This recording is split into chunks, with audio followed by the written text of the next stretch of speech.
Friends, welcome to my YouTube channel. Last video में हमने exercise 9.1 complete की थी और अब हम एक्सरसाइज 9.2 स्टार्ट करेंगे। एक्सरसाइज 9.2 स्टार्ट करने से पहले देखिए हम एपी यानी कि समांतर श्रेणी के बारे में जानेंगे। ठीक है, समांतर श्रेणी को देखिए इंग्लिश में क्या कहते हैं, अर्थमेटिक प्रोग्रेशन। क्लियर, समांतर श्रेणी को क्या बोलते हैं, अर्थमेटिक प्रोग्रेशन, और इसे शॉर्टकट में क्या लिखते हैं हम, एपी।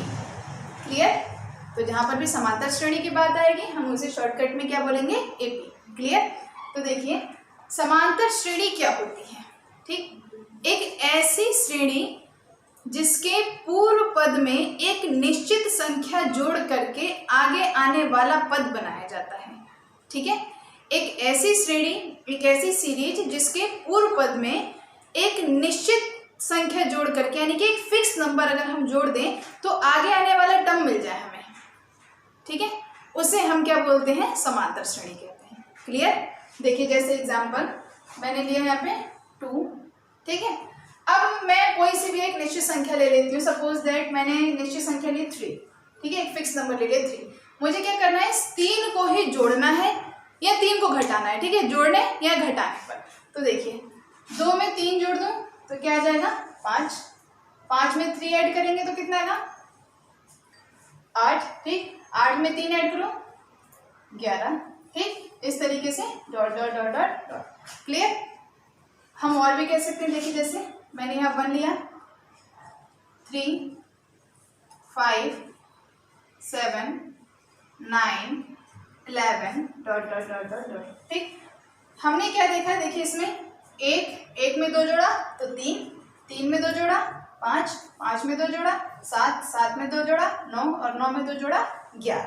ठीक है, यानी इसमें हर एक कंडीशन में मैं क्या कर रही हूँ, 2 ही ऐड कर रही हूँ। यानी कि हर एक टर्म में मैं क्या कर रही हूँ, 2 ऐड कर रही हूँ। टर्म्स क्या होती है, मैंने आपको पहले बता दिया था। टर्म्स क्या होती है, देखिए ये जो होती है सबसे पहले नंबर पर लिखी हुई है, इसे हम बोलते हैं फर्स्ट टर्म। ठीक, ये जो सेकंड नंबर पे लिखी हुई होती है। ठीक है, यहाँ जो भी वैल्यू हो उससे कोई मतलब नहीं है, लेकिन जो यहाँ पे सेकंड नंबर पे लिखा होता है उसे हम बोलते हैं सेकंड टर्म। ठीक है, जो थर्ड नंबर पे लिखा होता है उसे थर्ड टर्म, जो फोर्थ नंबर पे लिखा होता है उसे फोर्थ टर्म, जो फिफ्थ नंबर पे लिखा होता है उसे फिफ्थ टर्म। यानी कि कह सकते हैं टर्म से ही मिलकर के बने हुए होते हैं। ठीक है, तो एपी क्या होती है, हमें एक पूर्व पद में हमें क्या करना होता है, एक फिक्स नंबर जोड़ना होता है। ठीक है, एक फिक्स नंबर जोड़ना होता है और उस फिक्स नंबर को जोड़ करके हम आगे आने वाला पद ज्ञात कर लेते हैं। ठीक, इस तरीके से जो हमारे पास श्रेणी बनती है उस श्रेणी को हम समांतर श्रेणी कहते हैं। ठीक है, कोई भी एक नंबर फिक्स जोड़ दें या घटा दें। ठीक है, कोई भी एक नंबर फिक्स जोड़ दें या घटा दें। देखिए जैसे ये 10, 8, 6, 4, 2, 0, -2। ठीक, इस तरीके से। तो देखिए क्या हुआ, सबसे पहले मैंने लिया 10, फिर 10 में से 2 माइनस किया 8, 8 में से 2 माइनस किया 6, 6 में से 2 माइनस किया 4, 4 में से 2 माइनस किया 2, फिर 0, फिर 0 में से 2 माइनस किया तो माइनस कर दो। ठीक है, इस तरीके से क्या बन रही है, हमारे पास एक एपी बन रही है। क्लियर, इसे ही हम क्या कहते हैं, समांतर श्रेणी। क्लियर, आई होप आपको समझ में आएगा। अब देखिए हम क्या करेंगे, अब मैं इसकी आगे कंडीशन बताती हूँ। देखिए ये जो होती है इसे हम फर्स्ट टर्म कहते हैं और ये जो होती है इसे हम सेकंड टर्म कहते हैं। हमें इसमें पता करना होता है सार्व अंतर।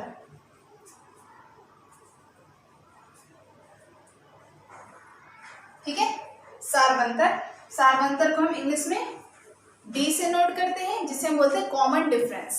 क्लियर, डी को क्या बोलते हैं हम, कॉमन डिफरेंस। ठीक, ये क्या होता है, अगर मैं इसमें से इसे माइनस कर दूं, ठीक है, यानी कि सेकंड टर्म में से फर्स्ट टर्म को माइनस कर दूं, ठीक, तो मेरे पास डिफरेंस आता है। ठीक, और यही थर्ड टर्म में से सेकंड टर्म माइनस करूं, फोर्थ टर्म में से थर्ड टर्म माइनस करूं, फिफ्थ टर्म में से फोर्थ टर्म माइनस करूं, तो मुझे क्या एक कॉमन डिफरेंस मिलता है।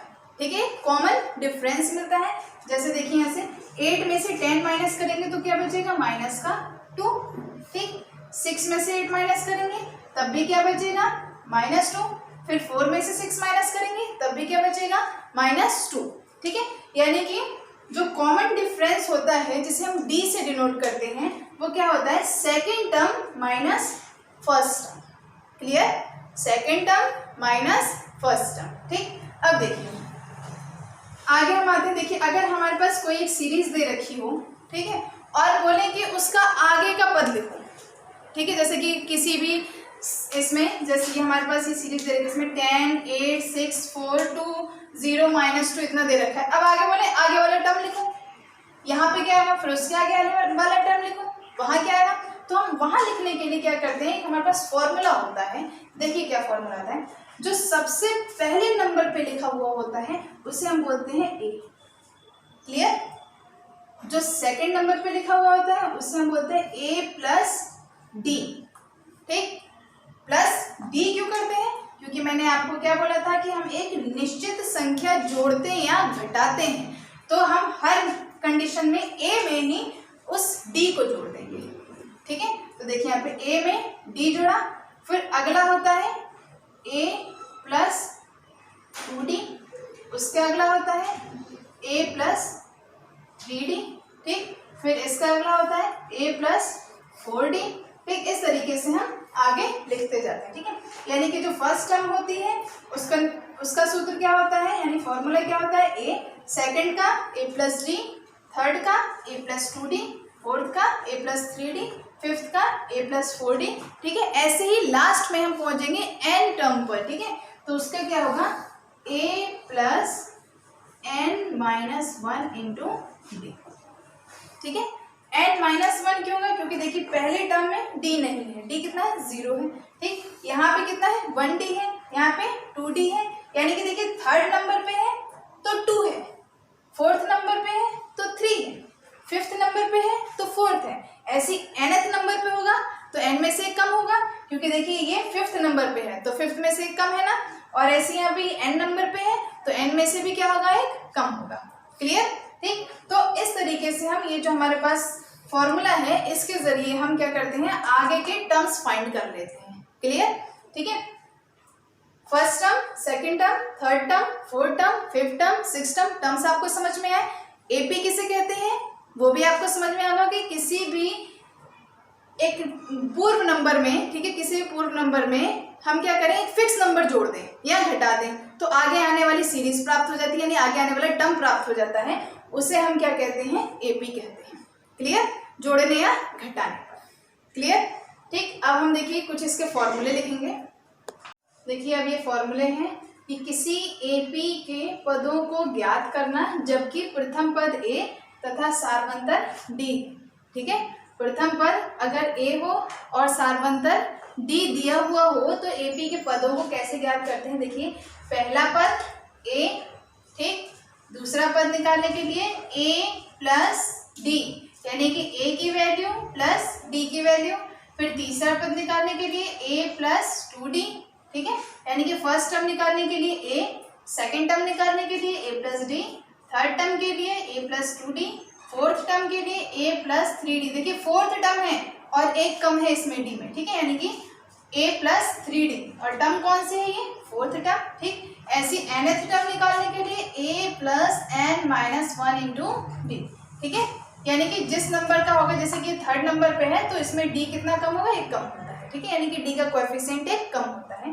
ठीक, तो ये होता है किसी एपी के पदों को ज्ञात करना जबकि उसका पहला पद ए और सार्वंतर यानी कि कॉमन डिफरेंस डी गिवन है। ठीक, नेक्स्ट कंडीशन क्या है हमारे पास, एपी का व्यापक पद जिसे हम कहते हैं एपी का एनवा पद। ठीक है, या जनरल टर्म ऑफ एपी। ठीक है, क्या होता है, A N is equal to A plus N minus 1 into D. Clear, A N is equal to A plus और फिर ब्रैकेट में क्या होता है एन माइनस 1 और फिर क्या होता है इंटू डी। ठीक है, ये क्या होता है, किसी एपी का एनवा पद ज्ञात करने का यानी कि nth टर्म फाइंड करने का फॉर्मूला होता है। क्लियर। देखिए यहाँ एन को क्या बोलते हैं हम, एनवा पद। ठीक, ए क्या होता है, प्रथम पद। ठीक है, डी क्या होता है, सार्वंतर, और एन क्या होता है, पदों की संख्या। ठीक है, एन क्या होता है, पदों की संख्या, डी सार्वंतर, ए प्रथम पद और एन एनवा पद। ठीक है, ए तो जो पहले नंबर पे लिखा हुआ होता है वही सिंपल सा ए होता है। ठीक है, एन n की वैल्यू दे रखी होती है या कभी कभी हमें निकालनी होती है, ठीक है। और यहाँ पे d जो हमें सॉल्व करना होता है, देखिए क्या होता है, d का फॉर्मूला होता है द्वितीय पद माइनस प्रथम पद, ठीक है। यानी कि दूसरे पद में से हम पहले पद को घटा दें, सेकेंड टर्म में से फर्स्ट टर्म को माइनस कर दें, ठीक है। तो क्या होता है, d is equal to a2 minus a1। Suppose that दूसरे टर्म को मैंने क्या कहा है, a2, और पहले टर्म को क्या बोला है मैंने, a1, ठीक है। तो d is equal to a2 minus a1। जैसे मैं यहाँ दिखा सकती हूँ, एक मेरे पास AP है 5, 7, 9, 11, 13, 15, 17, ठीक है, इस तरीके से। क्लियर। तो जो ये पहले नंबर पे होता है इसे हम बोलते हैं a, ठीक। जो सेकंड नंबर पे होता है, ठीक, ये क्या होता है, देखिए यहाँ से सेकंड नंबर वाला a प्लस डी। तो इसको फाइंड करने के लिए, अगर ये नहीं दिया हुआ होता तो इसके फाइंड करने के लिए क्या निकालते हैं, a प्लस डी। इसके लिए a plus 2d, a plus 3d, a plus 4d, a plus 5d, a plus 6d, a plus 7d, ऐसे करके निकालते हैं, ठीक है। तो ये क्लियर हुआ आपको। d कैसे निकालते हैं, इसमें से इसे माइनस करो, यानी कि दूसरे टर्म में से पहले टर्म को माइनस करो। यानी कि 7 में से माइनस करोगे 5 तो कितना आएगा, 2। 9 में से 7 माइनस करोगे तब भी 2। 11 में से 9 माइनस करोगे तब भी 2। 13 में से 11 माइनस किया 2। 15 में से 13 माइनस किया 2। 17 में से 15 माइनस किया 2, ठीक है। यानी कि हर कंडीशन में ही जब आप आगे वाले टर्म में से पीछे वाले टर्म को माइनस करोगे, हर कंडीशन में आगे वाले में से ही पीछे वाले को माइनस किया जाता है, चाहे आगे वाला छोटा हो या बड़ा हो, उससे फर्क नहीं पड़ता, लेकिन आगे आने वाले टर्म में से ही पीछे वाले टर्म को हम माइनस करते हैं। क्लियर। तो मैंने इसमें से इसे माइनस किया 2, इसमें से इसे माइनस किया 2, यानी कि हर एक आगे आने वाले टर्म में से मैंने पीछे आने वाले टर्म को माइनस किया, यानी कि पीछे वाले टर्म को माइनस किया है। तो मुझे क्या कॉमन डिफरेंस मिला है, 2 2 2 2। हर कंडीशन में ही मुझे क्या मिलेगा, 2, ठीक है। अब हमने क्या पढ़ा था, समांतर श्रेणी के n पदों के बारे में पढ़ा था, ठीक है, यानी कि n पदों को ज्ञात करने के बारे में पढ़ा था। अब हम समांतर श्रेणी के n पदों के जोड़ को ज्ञात करने के बारे में पढ़ेंगे, ठीक है। n पदों का जोड़, योग, सम, ठीक है। क्या होता है, देखिए सपोज दैट हमारे पास ये AP दे रखी है, a plus D, a plus 2d, a plus 3d, ठीक है। एक AP है यानी कि समांतर श्रेणी है। तो उसका अंतिम पद क्या होता है, आप जानते हैं, L बराबर a plus n minus 1 into D. क्यों, क्योंकि जब हम ये करते हैं a plus D, a plus 2d, ठीक है, तो लास्ट में क्या आता है, a plus n minus 1 into D, ठीक है, a plus n minus 1 into D. तो ये सबसे लास्ट में होता है, इसलिए हम इसे क्या बोलते हैं, अंतिम पद, ठीक है। क्या बोलते हैं, अंतिम पद। और इसे किससे डिनोट करते हैं, L से, यानी L की वैल्यू क्या है, a plus n minus 1 into D. Clear.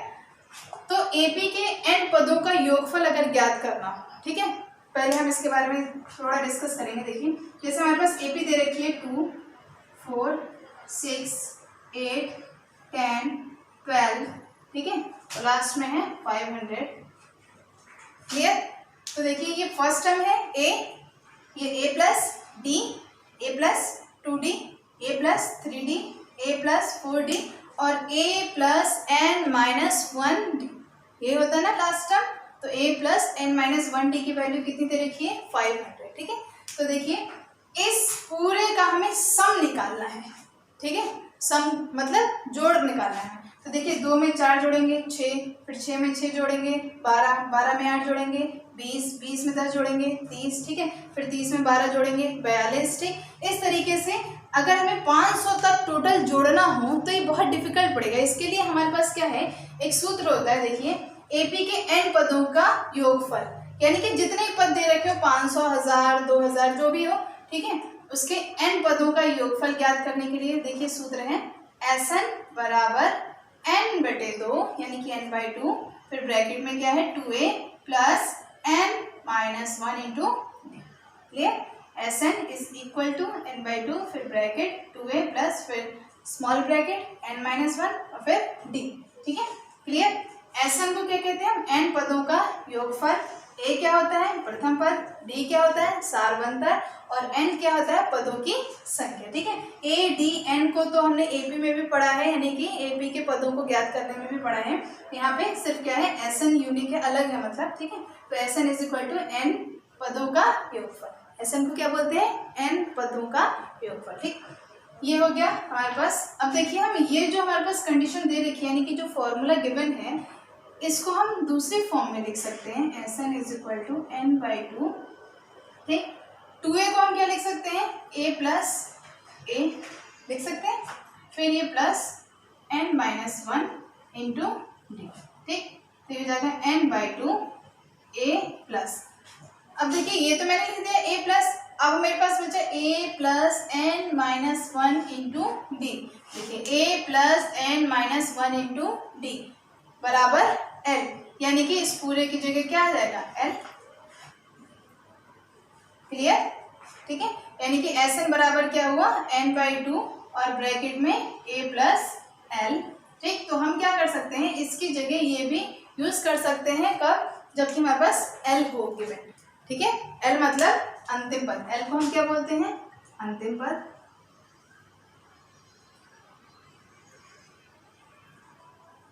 ठीक है, यानी कि last term. Clear? I hope आपको ये समझ में आया होगा।